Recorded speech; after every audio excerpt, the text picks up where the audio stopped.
Monday Night Football is the Miami Dolphins and the Los Angeles Rams, plus a Week 10 recap. It is the FTN Fantasy Schatz and Tanier NFL podcast for November 11th, 2024. That's right. It is 11/11, and it is 11 a.m. Eastern Time. I want to sign an armistice right now.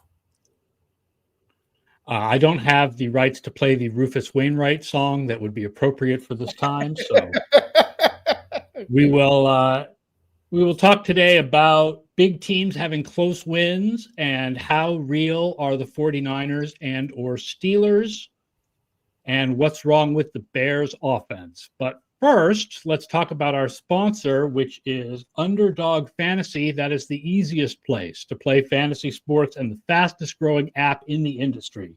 Underdog offers a new customer FTN special with up to $1,000 on your first time deposit. The Underdog app is so easy to use. Weekly contests are all back. The onside kick, the double doink, the 2-minute drill, all back. Head over to Underdog for a deposit match up to $1,000 when you sign up with code FTN. That's up to $1,000 extra. NFL season is in swing.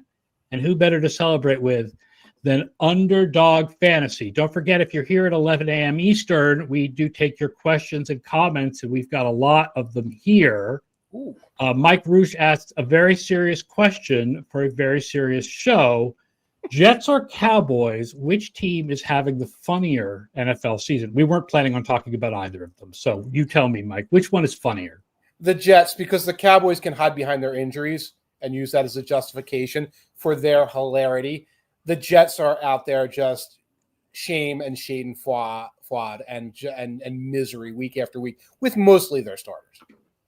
Yes, that's the thing, right? The Cowboys have had way more injuries than the Jets have this year. Right. Well, I mean, Prescott's out. Micah Parsons was out for weeks. Tank Lawrence is out. You know, they've been had injuries across the board. The Jets, I know Garrett Wilson is hurt, but But if you go through all of their guys, and the fact that they keep adding guys, and Hassan Reddick comes back and they get worse, and they bring in Devontae Adams and they get worse, that's comedy.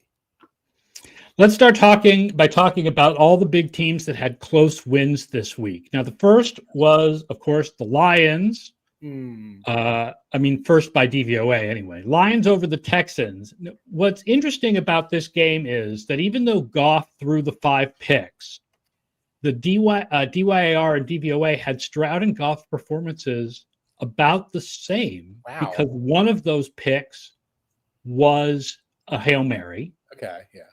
And because Stroud threw 2 picks and took 4 sacks, and Goff didn't take any sacks. So sacks are negative plays. They're not as bad as an interception, depending, I guess, on how far downfield the interception is and, what the down and distance is, et cetera. But Stroud took sacks. Goff didn't take sacks. So the fact that Goff had all those picks, I think definitely makes you say to yourself, we thought that Goff had learned to deal with pressure. Here's a game where Goff had some problems dealing with pressure. Are we back to Goff? Not being good out of structure?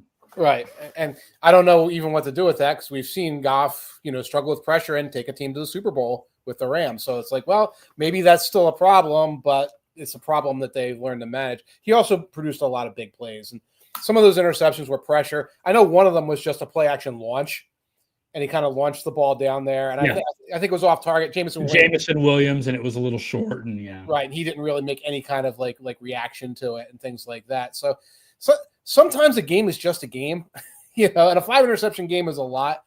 But when I look at this team, especially when I look at the Lions, and here they were, they're on the road, non-conference opponent, second straight road game. Their opponent is coming off of sort of a mini bye. All the things are in place for them to take a loss in that game. Yes. Yeah, and in the third quarter, it's like I'm actually writing down, well, they take a loss, but this is not a critical loss for them. How do you interpret it when they turn around and win the game, besides, holy cow, this team is special? Yeah, I agree with you. I think it was just another example of how they're just a really good team in all 3 phases, and they'll be even better once Darius Smith is ready to play. I thought it was interesting to give him the week off so that he had a bye week, even though he wasn't going to have a bye week, especially because it was right? It was the easiest game to lose, the least important game to lose, which is a road game against the other conference. You like the fact that Campbell thinks big picture on that. He's thinking in terms of the playoffs. He's thinking in terms of the health and well-being of his new player. Those are the kinds of things that teams react to. And just one other thing about they had the opportunity to quit. What were they down 24-6 at halftime? Oh yeah, they could have definitely folded up. Jets were down 21-6 at halftime. They folded up absolutely completely. It tells you something that the Lions didn't. Red Matt points out that D'Amico Ryans used to screw Goff when he was with the Niners. So I guess if Ryans has a history of being good against Goff, this was just another game for that history of D'Amico Ryans' defenses giving Goff more pressure than he, understands what to do, forcing Goff to read the defense post-snap, Matt says. Right. Iceman asks if DVOA differentiates with tipped pass interceptions. The answer is no, but it's down the road to work on a passing version of DVOA that's adjusted for things like tipped pass interceptions. It's sort of on the to-do list. So we'll get to that at some point because we do have that data now with the FTN data charting that we get live during the season. And in the off season, you still run the real interceptions or yeah. And that's what I don't have to do it as complicated anymore now because we just have interception-worthy throws from FTN, where a tipped pass interception just won't count as an interception-worthy throw because it was tipped by the receiver. Right. One other thing I'll note about this game, which is it was another example of a situation where different models give you different results on fourth downs. The Texans had 4th and 4 on the Detroit 40 with 1:56 left. Ben Baldwin's model had field goal by 1%, and the ESPN model had go for it by 3%. That's a pretty big disparity. It's not quite as big as what we had last week. It's a reasonable disparity, and I think it puts you back in. You can do either, and what they decided to do was to try to kick the field goal, and it didn't work. Right. And with all of these, I guess my question now becomes, if we're starting to get wider disparities, why in these models? And how up to date is the model information going into it? How granular is it, et cetera? Because some of these models might be making assumptions that aren't appropriate anymore. And that's what it would be interesting to look, especially because in this case, ESPN is normally the more conservative model. And in this case, the ESPN model was more aggressive. Right. And so they were saying go for it. They were saying go for it, whereas Baldwin's model said very slightly to kick the field goal. Right. Okay. Iceman says, I wonder if these models take kicker quality into account, like Fairbairn being good from long distance. I know that at Edge Sports, we used to do that, and I'm sure that the ESPN model does. I don't know if the Ben Baldwin model takes the kicker quality into account. Michael Allen Brewer asks, are tipped passes, whether they are picks or not, consistent from year to year? I do not know the answer to that question. I do know that certain defenders tip passes. I mean, first of all, tipped passes can mean two different things. Right. It can mean a tipped interception can mean it goes off the receiver's hands, or it can mean it was tipped by a defender at the line of scrimmage. Yeah. And I do know certain defenders are consistent from year to year. Carlos Dunlap was always at the top of the league in tipping passes at the line of scrimmage every year. Shout out to Carlos Dunlap. And I think a lot of quarterbacks are tip at the line prone as well. Not just the shorter guys are not always. It has not to do with height. It's not. That's where I know there is no correlation. Right. It is a stare down situation where some of these guys lock on, and that gives these, especially veteran defenders, a chance to know when they can put their hands up. And you will see some consistency on that. I can't imagine there would be on tip passes down the field because that seems so random. The Chiefs escaping on a blocked field goal, which is not luck per se. No.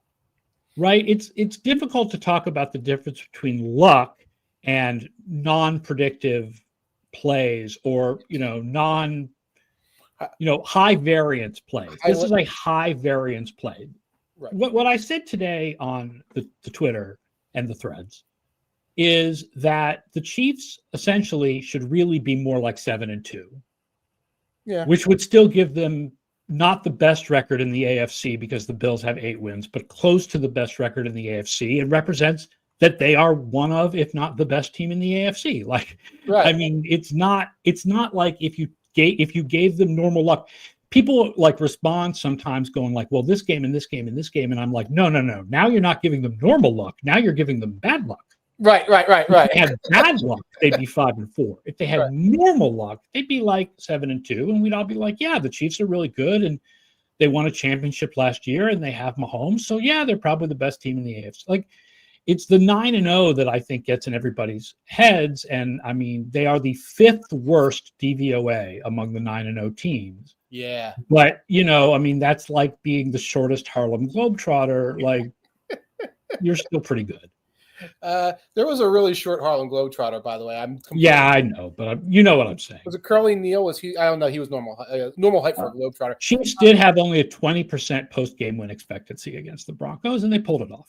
That's what I thought. I was going to ask about the post-game win expectancy. And, you know, people can say, well, this team is overvalued. They're 2.5-point dogs going into Buffalo. Are they dogs? I thought they were favored at first. Let me look. I thought they opened as 1-point faves. And it's moved. That's interesting. DVOA has them better, but not by home field advantage. Right. And I think we're all looking at it the same way. So all of us can look at that record and say, there's a little bit of helium in that, et cetera. And yet you look at them next to the Bills and like, maybe the Bills are favorite, but probably because of home field advantage, and it's a toe-to-toe situation. The fact is, this is the most likely Chiefs loss of the season of the games that are remaining. Mm-hmm. And it's still essentially 50-50. Yeah, it's a toss. Right. And the other thing I said on the Twitter is when we say that the Chiefs' current record of close wins is non-sustainable, that could mean two different things. In fact, it most likely means both of these things. Right. One, they will lose a close game or two. Mm-hmm. They cannot continue to win every close game. Mm-hmm. And two, they will stop winning close games and start winning not close games. Like it's just as likely that the Chiefs start winning by 14 than that they start losing all the time by 3. Right. These things do go in, can go in both directions, especially with a team with their track record that might get some better injury news in the weeks to come. We did get a question about Bo Nix. I am going to table that for a little bit later in the show so we can talk about a couple more of really good teams with close wins. The Ravens on Thursday night won that 2-point conversion at the end of the game, and they did outplay the Bengals overall by DVOA, but not by much. All the top teams in DVOA saw their DVOAs drop this week. Okay. A little bit of a closing in. A little bit of a closing of the tightening. I thought the Bengals made the right decision to go for 2, and it's too bad that it didn't work out for them, but it was the right decision. I thought the Ravens were very good to come back from being down. I still think the Bengals are in the playoff hunt, and I still think the Ravens are really good. The playoff hunt in the AFC is down to one spot. Basically, yes. Yeah, it's more or less down to one spot. There's going to be, and it's going to be like the Bengals versus like the Chargers for it. No, the Chargers, I think, are kind of in. I think it's down to kind of the Bengals versus like the Dolphins or the Broncos. Oh my gosh, the Colts. Colts could still get themselves Colts in. can still make it in. Yeah, I mean, depends on how good the Dolphins are, with Tua back. And then the other one is the Vikings winning 12-7 despite the 3 Darnold interceptions, all on passes to Justin Jefferson, 2 in the end zone. Right. And there was a 4th interception that got called back by a penalty that also had a fumble in it. Yeah, it was one of those fumble where the defense fumbles it back to the offense. Right, and Bradbury jumps on. I want to hit one thing on the Ravens real quick that I always want to keep in mind. Yes, the pass defense remains a problem. Their penalty differential is minus 228 yards. So they have given up 228 more yards in penalties than they have benefited from. The second worst situation in the league is the Detroit Lions right now, minus 129. So 100 yards more penalty lost by the Ravens than any other team. And if you watch that game, yes, there are problems with the pass defense. How many times was it pass defense makes a play, makes a 3rd down stop, makes a 4th down stop, and there's a penalty? Sometimes there's a holding, pass interference. They've dealt with face mask penalties. They've dealt with a lot of roughing the passer penalties. That's another thing I think for the Ravens is going to even out a little bit as the season goes on. Just a note to Chet Sloat. Thank you for watching the show. You're going to have to explain to me what titanium entrants are, what contest that is, before we can answer your question. But we like to think that our information is helpful for everybody. Absolutely. It's probably an underdog game we don't know about, but let us know. Let's talk about the 49ers because you and I are going to disagree here about how good the 49ers are. Mm-hmm.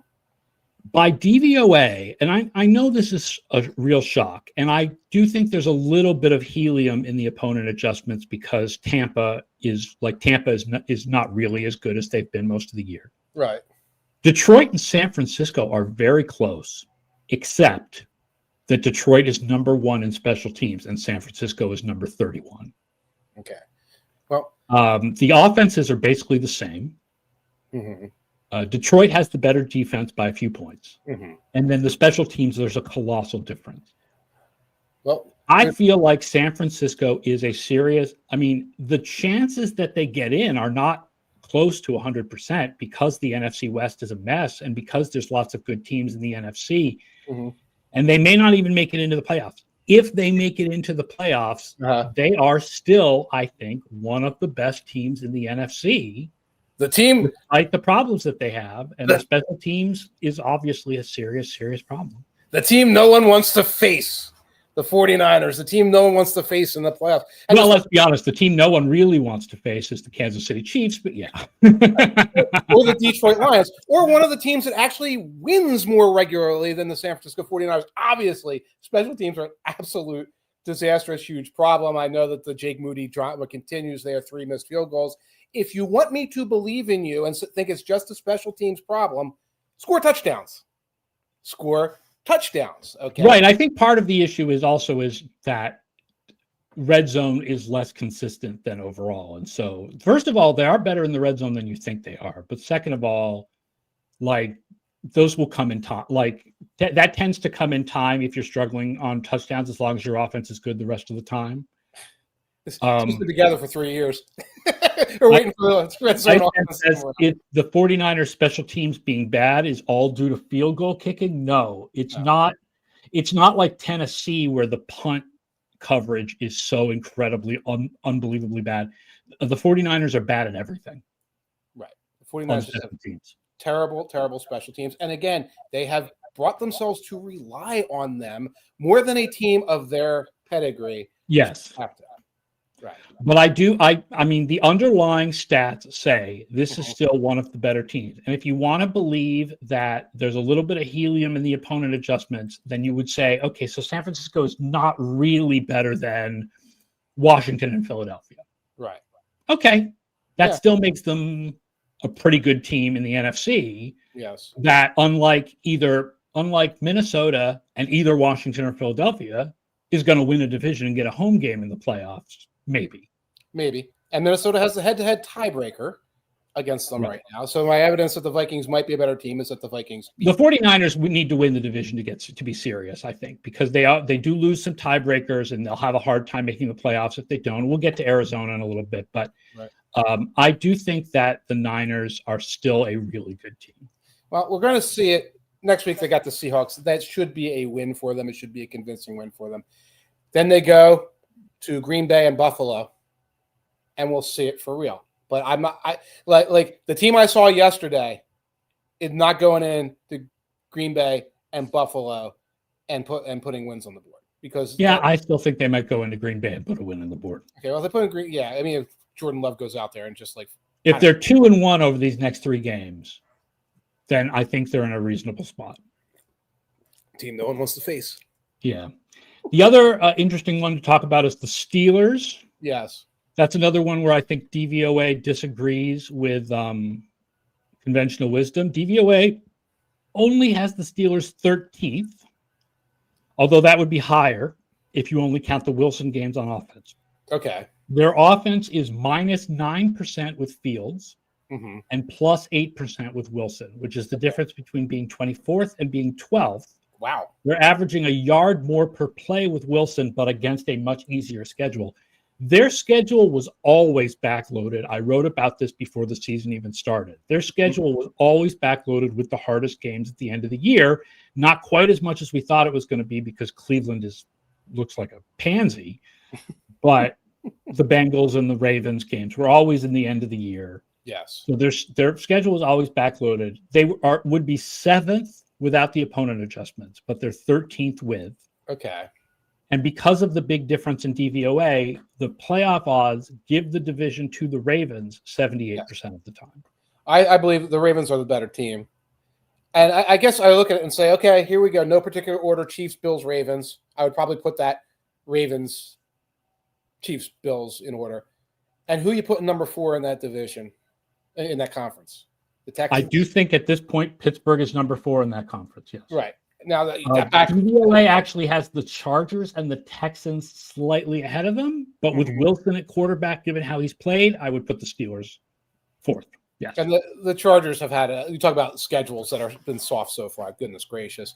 Yes, they're another team that takes a huge hit in the opponent adjustments from schedule. Right, and you're right. The Steelers back end of the is backloaded with really tough teams, but they're going to make the playoffs. They're going to make the playoffs because there's too much room on the boat. They're definitely going to get in. Whether they finish 9-8, 10-7, they're going to be a playoff team.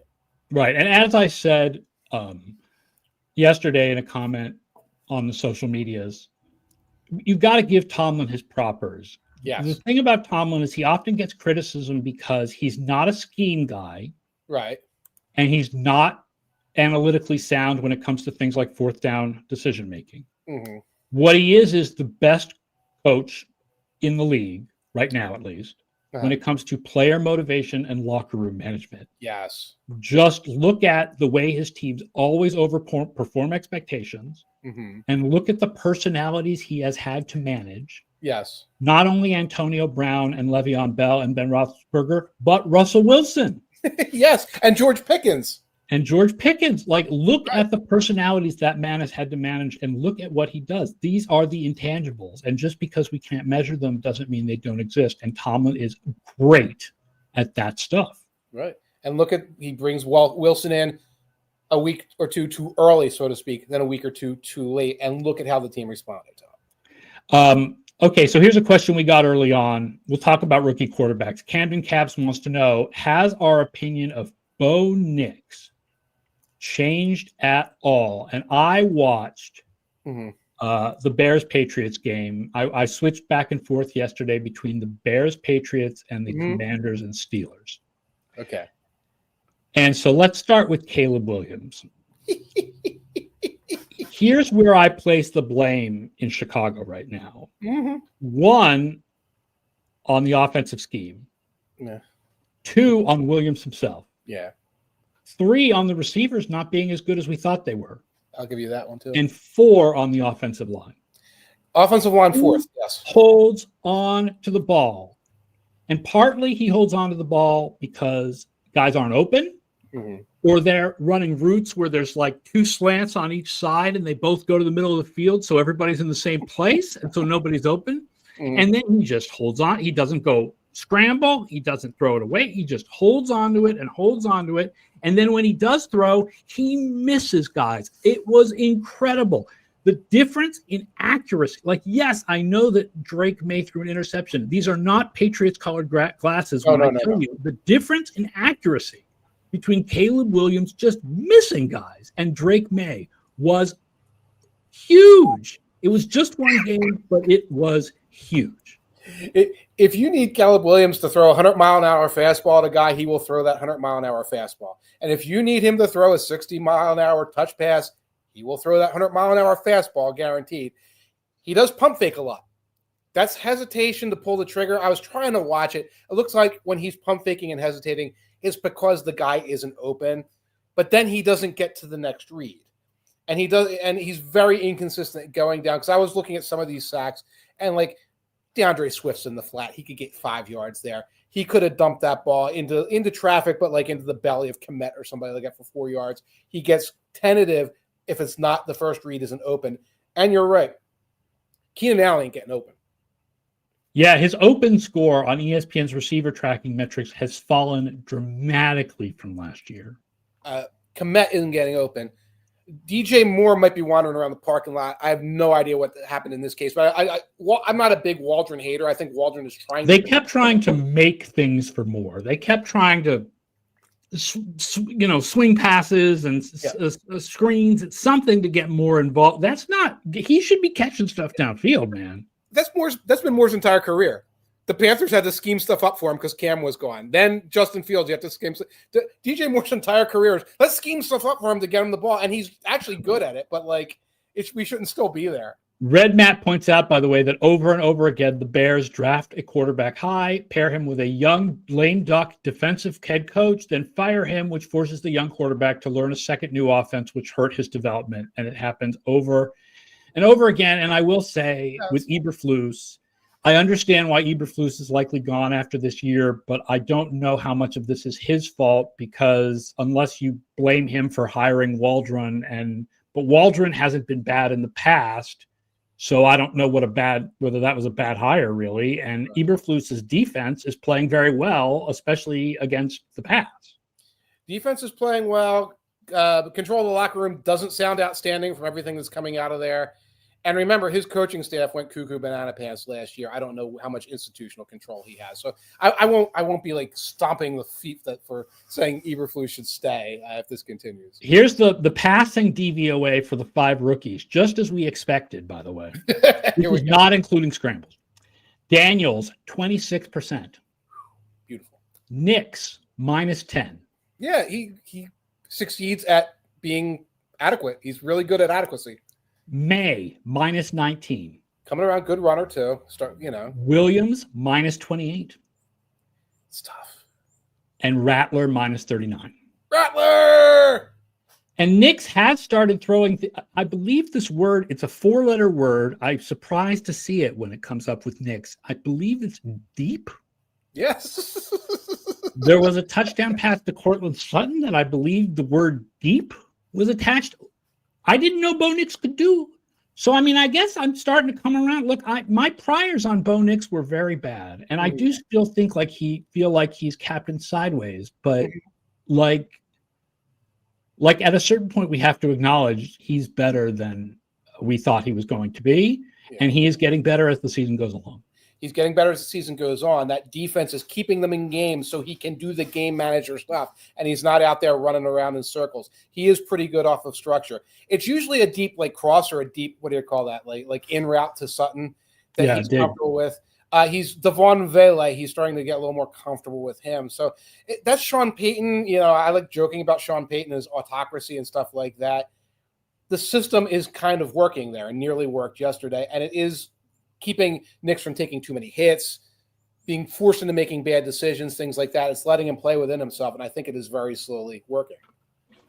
All right, let's count up the DVOA top 12 before we preview Monday Night Football. I mentioned earlier Pittsburgh is at 13. Yeah. Number 12 up 3 spots. Let's take the Arizona Cardinals seriously. Absolutely. Absolutely. Great offensive line. Murray playing well. Harrison playing well. Defense exists. Yeah, defense coming around a little bit. And just destroyed the Jets. Destroyed them. Just demoralized them. Just embarrassed them. I don't understand why other advanced metrics had the Jets much higher than DVOA. If you look at Sam Hoppin's tweet that he puts out every week where he compiles all the advanced metrics, I had the Jets 21st based on Dave. Kevin Cole had them 17th. Okay. And everyone else had them 11th. I don't know how. I've not seen that team. Just an assumption that Aaron Rodgers is the guy he was 3 years ago? I guess he's clearly not. Yeah, well, that's when I'm sitting at the bar and I don't bet against the Jets because in my brain, I think, well, maybe they'll come around. That's not a system. That's not metrics. I don't. Wires. It's a surprise to me. Yeah. Hampton Texans 11. And Chargers up 3 spots to number 10. Interesting. I haven't played a real tough opponent in a while. Packers drop a spot to 9 on their bye. Bad bye. Eagles with 8. Rising. And then the other 7 are all the same as last week. Washington 7th. Okay. And by the way, we now have playoff odds basically have it as 50-50 between Washington and Philadelphia for the NFC East. We will know more in a few days. 96 hours, yeah. Buffalo 6. San Francisco 5. Buffalo. Minnesota 4. Mm-hmm. Kansas City 3. Okay. Baltimore 2. And Detroit number 1. Buffalo are better than the 49ers. Just saying. putting it out there. Even with McCaffrey back. Even with McCaffrey back. Right. Well, we'll see what happens. If Buffalo beats Kansas City, then I think we definitely will be like, yeah, Buffalo's better than the 49ers. Right. We got a lot of good ones. We got Ravens Steelers this week. It's going to be a wild week. This is a good week. This is definitely a really good week for games. We need tonight, not as good, but better than the records would show. Yes. Monday Night Football is the Miami Dolphins 2-6 at the Los Angeles Rams 4-4. But a lot of those records were Miami without Tua and the Rams without Kupp and Nakua. Although now I guess Tyreek Hill might not be able to play tonight, which is really favors the Rams, I would say. Yeah, he was on the injury report. They still have props betted for him, so we'll have to see on that. Rams make the playoffs, by the way, 33% of the time if they win this, 15% with a loss. Dolphins, 23% with a win, 8% with a loss. So both teams really need this game to really consider themselves in the playoff picture. The Dolphins' offensive DVOA is much better if you just look at the Tua Tagovailoa games, but it's still only 1%. So it's basically average, but it's much better the last two games than it was in those first two games. Yeah, but I still get stuck on that. Look, we are at full strength with all these weapons, and we crack average. That's a real worry. The whole idea behind this Dolphins team is that should be like a top 3 offense when everything. Right, which it has been for the last week. Last week, it was a top 3 offense, right? They've had one game this year where they were like a top 3 offense, and it was last week. And they lost anyway. And they lost. One of the notes I will say, both of these teams are much better against short passing than deep passing. Interesting. Okay. Rams are 31st against deep passes. That seems like a real problem against the Dolphins. That does sound like a real problem. Yes. The Dolphins are 28th against deep passes. Again. Less of a problem against the Rams, but maybe you want to look at those Tutu Atwell overs. Tutu Atwell overs, and Puka gets deep sometimes. It's not all short stuff. You know, they will find opportunities to get him down the field. The line here is Rams -2.5. The system doesn't make a pick. Really? I like the Rams. I think I like the Rams based on the idea that Hill is either not playing or he's not 100%. Okay, and that's fair. That even if he plays, he's not 100%. Right, and him not at 100% winds up being this decoy that you figure out pretty quickly. I think the Rams are a team capable of making a run in the second half. I think the Dolphins are a poorly coached fraud. The problem that the Rams have for making a run in the second half is just the amount of like 5-4 and 6-3 that's in the NFC that they would have to get past. Right. So you're not a Mike McDaniel. You are off the Mike McDaniel train. Is that what you're saying? Yeah, I don't see any value added. And again, you look at this roster and say, what is the high water mark of all of this, whether Tua is healthy or not, is you make the playoffs and you're a one and done one time. I don't like the idea that Tua gets hurt and then you're an uncompetitive team. I want to be more of a McDaniel believer. I used to be more of a McDaniel believer. I like McDaniel as a person. I like his kind of geek swag he has kind of, right? I'm still stuck on, when it comes to coaching, the difference between what Mike McDaniel could do with Skylar Thompson or Tyler Huntley versus what Matt LaFleur could do with Malik Willis. It's just a huge, if you are a good offensive head coach, you should be able to adapt your system to a bad quarterback and make him look average. Exactly right. And these guys looked pitiful, and the team looked uncompetitive most of the time they were out there. And I think he's keeps showing that he's a coach who does less with more. Yeah. So we both like the Rams to cover tonight. You like it a little bit more than I do, but I think we both would be going with the Rams to cover tonight. Right. Which would essentially end the Dolphins season if that's what happens. Yep. And check the props in terms of Tyreek Hill's health going in. If he's out there, you might want to look at some of those over props. Yeah. All right, that does it for our show for 11/11/11. Don't forget Mike Tanier's Substack, of course. MikeTanier.substack.com to read all of his thoughts on the 49ers and why I am wrong about them. And Tank Watch is going to look at the Raiders this week, which is always a good time. Let's play which of these bad quarterbacks do we not want to start next year, etc. And I'll have the DVOA stuff up soon at FTN, so check that out. Of course, ftnfantasy.com/DVOA. We will be back on Thursday to preview the week of games, which is, as we said before, a really good week with Steelers, Ravens, and Commanders, Eagles, and Bills, Chiefs. It's a really good week of games next week. All right, that does it. So long. Thank you so much for listening, and we'll talk to you on Thursday.